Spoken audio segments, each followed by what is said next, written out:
In the face of several highly charged allegations of UAL harassment, the Senate is turning to its Ethics Committee for political cover.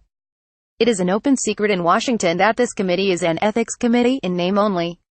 In the face of numerous allegations of UAL harassment against Sen.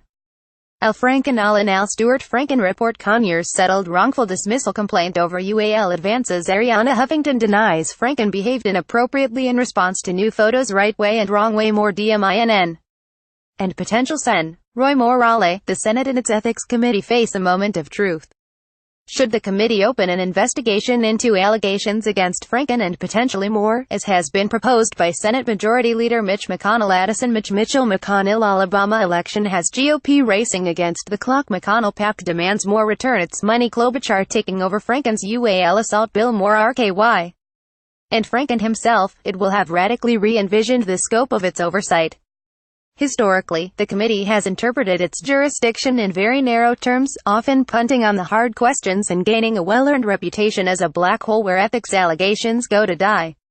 While there's no question that poor ethical behavior, UAL harassment and discrimination should be immediately investigated by the Senate Ethics Committee, there's a larger issue at hand that will have far-reaching implications for lawmakers in the chamber. Will the committee reverse course and reject their own past precedent, going back at least a decade, to claim jurisdiction over allegations against senators before they ran for or served in public office?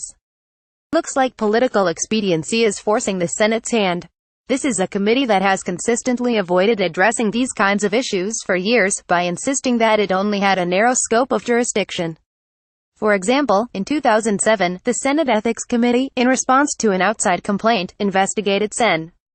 David Vitter questions loom over Franken ethics probe. You're fired. Why it's time to ditch the Fed's community banker seat. Overnight energy. Trump set to propose sharp cuts to EPA energy spending. Moore's RLA. Alleged solicitation of prostitution. In that instance, the committee dismissed the matter without prejudice, stating the conduct at issue occurred before Senator Vitter's Senate candidate in service, the conduct at issue did not result in a criminal charge, and the conduct at issue did not involve use of public office or status for improper purposes. Even then, Senate Minority Leader Mitch McConnell, who previously chaired the Senate Ethics Committee, said of Vitter's case, it appears whatever might have occurred before this individual came to the Senate, therefore raising serious questions as to whether the Senate has jurisdiction over it. So what has suddenly changed? Essentially, the Senate is looking for cover. Up to now, the systems the body has used to police itself have repeatedly proven inadequate.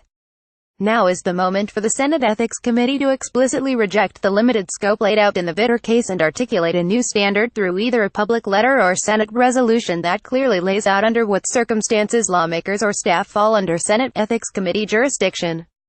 Furthermore, the committee should commit to applying this new standard going forward and a public explanation for any actions it does, or does not take. Anything less will ensure the Senate Ethics Committee continues to earn its reputation as an ethics committee in name only. Meredith McGee is executive director at Issue 1. She previously spent more than a decade as director of policy as the Campaign Legal Center.